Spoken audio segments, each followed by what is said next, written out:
மாண்புமிகு உறுப்பினர் முனைவர் சௌமியா அன்புமணி அவர்கள் சுருக்கமாக பேசணும். நீங்கள் கொடுத்துருக்கிற அந்த கவனீர்ப்பு தீர்மான நகல் நான் வச்சுருக்கேன், அதை ஒட்டி மட்டும் பேசுங்க. மானிய கோரிக்கைகள் பேசுவதற்கு நிறைய வாய்ப்பு இருக்கிறது. அடுத்தடுத்து பொது விவாதம் இருக்குது. 1 மணி நேரம் இதுக்காக இந்த ஒரு தீர்மானத்துக்காக இந்த பிரச்சனையினுடைய அவசியம் கருதி நான் அனுமதித்தேன். நீங்கள் அதற்கேற்ற வகையில் உங்கள் பேச்சை தொடரலாம். இது முடித்துவிட்டு மாண்பு அமைச்சர் பதில் சொல்லணும். மாண்புமிகு பேரவைத் தலைவர் அவர்களுக்கும் மாண்புமிகு முதலமைச்சர் அவர்களுக்கும் மாண்புமிகு சட்டமன்ற உறுப்பினர்கள் அனைவருக்கும் வணக்கத்தை தெரிவித்துக் கொண்டு, இந்த மேகேதாட்டு அணை கட்டக்கூடாது என்ற அந்த தீர்மானத்தில் பேச வாய்ப்பளித்ததற்கு நன்றியை தெரிவித்துக் கொள்கின்றேன். வருஷத்துக்கு 750 டிஎம்சி தண்ணீர் காவிரியில் வருகிறது என்பதுதான் ஒரு கணக்கு. அதில் கர்நாடகாவுக்கு 285 டிஎம்சி தான் அவங்களுக்கு உரிமை. தமிழ்நாட்டுக்கு 404 டிஎம்சிக்கு மேலே உரிமை இருக்கிறது. ஆனால் அது குறைஞ்சி பேச்சுவார்த்தையின் மூலமாக இன்னைக்கு 175.25 டிஎம்சி, பாண்டிச்சேரிக்கு 7 டிஎம்சி, கேரளாவுக்கு 30 டிஎம்சி. ஆனால் இந்த 175.25 டிஎம்சியை ஒரு மாதமும் ஒரு டைம் டேபிள் போட்டு அவங்க கர்நாடக அரசு நமக்கு தந்திருக்கணும். இது வரைக்கும் வரலாற்றிலே கிடையாது. அப்படி டைம் டேபிள் போட்டு இந்த மாதம் ஒரு 12 டிஎம்சி, அடுத்த மாதம் 32 டிஎம்சி தந்ததே கிடையாது. நமக்கு ஜூன் மாதம் 9.18 டிஎம்சி தண்ணீரை கர்நாடக அரசு நமக்கு திறந்து விட்டிருக்க வேண்டும். ஆனால் கடந்த ஜூன் மாதம், அதாவது இந்த 2026 2 மாசத்துக்கு முன்னாடி அவங்க திறந்து விட்ட தண்ணீருடைய அளவு 2 டிஎம்சி தான். ஜூலை மாசம் 31.24 டிஎம்சி தண்ணீர் திறந்து விட்டிருக்க வேண்டும். 1 டிஎம்சிக்கும் குறைவான தண்ணி தான் திறந்து விட்டுருக்காங்க. அப்படின்னா அந்த சட்டத்தையோ தார்மீக நடவடிக்கையோ காவிரி ஆணையத்துடைய தீர்ப்பையோ உச்ச நீதிமன்ற தீர்ப்பை எதையுமே கர்நாடக அரசு மதிக்கவே இல்லை. இதுவரைக்கும் அவங்க திறந்து விட்டதே இல்லை.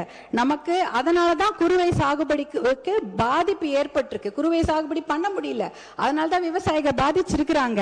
இது எப்படி பார்க்கணும்னா, நமக்கு வர வேண்டிய தண்ணிய அவங்க கொடுக்கல. ஆனா எப்படி இந்த ஆடிப்பெருக்குல தண்ணி வந்தது? ஆடி 18 வந்து போச்சு. ஞாயிற்றுக்கிழமை எல்லாரும், திங்கக்கிழமை எல்லாம் சேலம் தருமபுரி மாவட்டங்கள் ஆடிப்பெருக்கு விழாவை கொண்டாடி இருக்காங்க. அந்த காவிரி தண்ணி எங்க வந்ததுன்னு யோசிக்கலாம்.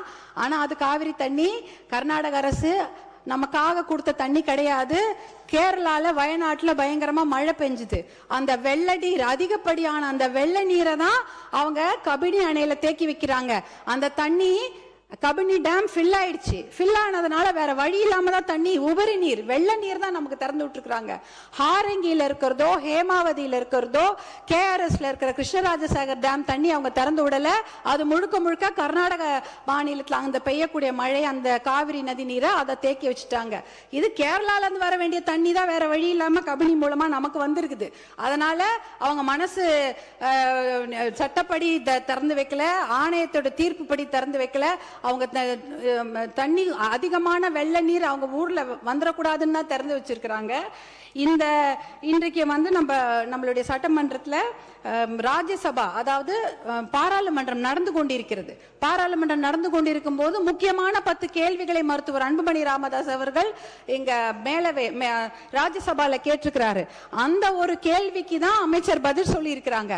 முதல் மடை மாநிலம் கடைமடை மாநிலத்துக்கிடம் அனுமதி கேட்கணுமா, கேட்க கூடாதா, இல்ல கேட்டுட்டு இவங்க இந்த மேகேதாட்டு டேம் கட்டுறாங்களான்னு ஒரு கேள்வி எழுப்பியிருக்கிறாங்க. அப்பொழுதுதான் நாங்க அமைச்சர் பதில் சொல்லி இருக்கிறாரு.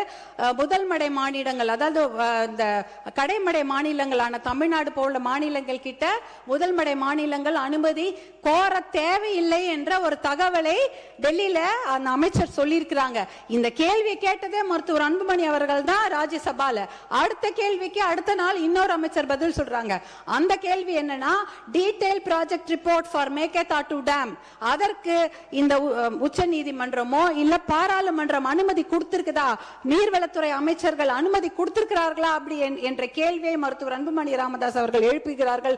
அந்த கேள்விக்கு தான் நீர்வளத்துறை அமைச்சர், மத்திய அரசு நீர்வளத்துறை இணையமைச்சர் பதில் சொல்லியிருக்கிறாரு.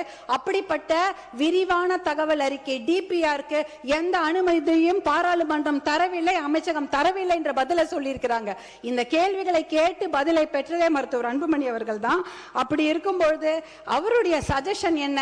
அனைத்து கட்சி கூட்டத்தை கூட்டுங்க, ஒரு ஒற்றுமையான ஒரு நிலையை எடுத்துட்டு போய் நம்ம டெல்லியில போய் பார்க்கணும் என்ற அந்த சஜஷன் தான். இன்னும் ஒரு முக்கியமான விஷயம், சட்ட முன்னெடுப்புகளை நாம கண்டிப்பாக செய்ய வேண்டும் மாண்புமிகு பேரவைத் தலைவர் அவர்களே. ஏனென்றால் மேகேதாட்டு டேம் எங்க கட்ட போறாங்க தெரியுங்களா? நம்ம தமிழ்நாடுல இருந்து 4 கிலோமீட்டர் தூரம். இந்த மத்த பிச்ச டேம்ல எங்கேயோ தள்ளி 200 கிலோமீட்டர் 300 கிலோமீட்டர் தூரத்துல இருக்குது. கர்நாடக அரசு proposed site for construction of Meketatu dam is just 4 kilometers away from our state Tamil Nadu. 4 kilometre Krishnagiri Dharmapuri பார்டர்லயே 4 கிலோமீட்டர் கட்டுறாங்க. எதுக்கு கட்ட போறாங்க? ஒரு சொட்டு தண்ணி கூட தமிழ்நாட்டுக்கு வரக்கூடாது.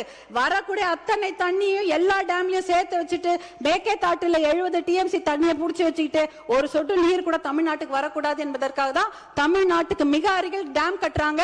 அந்த மேகேதாட்டு டேம் கட்டினாங்கன்னா 3 வனவிலங்கு சரணாலயங்கள் அந்த டேம் கீழே போயிடும். 12,500 ஏக்கர் காடுகள் அழிந்துவிடும்.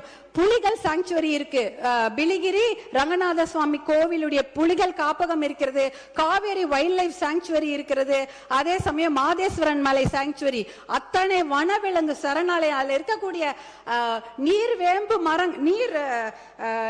நீர் மருந்து மரங்கள் 700 வருஷம் பழமையான மரங்கள்லாம் தண்ணியில போயிடும். நீர் நாய், சாம்பல் நிற ஆட்டர்ஸ், அப்புறம் மகாசீர்னு மயில் கண்ட மீனுங்க, 4 கொம்பு மானு எல்லாமே அழிஞ்சிரும். இதெல்லாம் அழிச்சிட்டு தான் மேகேதாட்டு டேம் கட்ட போறாங்க. சுற்றுச்சூழல் பாதிப்பு மிகப்பெரிய அளவில் இருக்கும். இதற்காக சுற்றுச்சூழல் கேஸ நம்ம நிறைய போட்டு இந்த டேமை கட்ட விடாம நம்ம தடுத்தணும். 2 ஆப்ஷன் தான் தலைவர் அவர்களே. ஒன்னு மேகேதாட்டு டேம் கட்டணும், இல்ல மேகேதாட்டு டேம் கட்டக்கூடாது. இதுல நடுவுல என்ன முயற்சி? we don't need the dam, அவ்வளவுதான். no dam, no need of the dam. இதுக்கு நடுவுல முயற்சி என்ன இருக்கு? அந்த முயற்சியே தேவையில்லைங்கிற. மேகேதாட்டு டேம் கட்டக்கூடாது, அவ்வளவுதான். இதுல நடுவுல இந்த நான் முயற்சி பண்றதுல தேவையில்லாத ஒரு விஷயம். அனைத்து கட்சியை கூட்டத்தை கூட்டி கண்டிப்பாக ஒரு ஒத்த முடிவோட நம்ம டெல்லிக்கு போக வேண்டும் என்பதுதான் பாட்டாளி மக்கள் கட்சியின் கோரிக்கை. மிக்க நன்றி.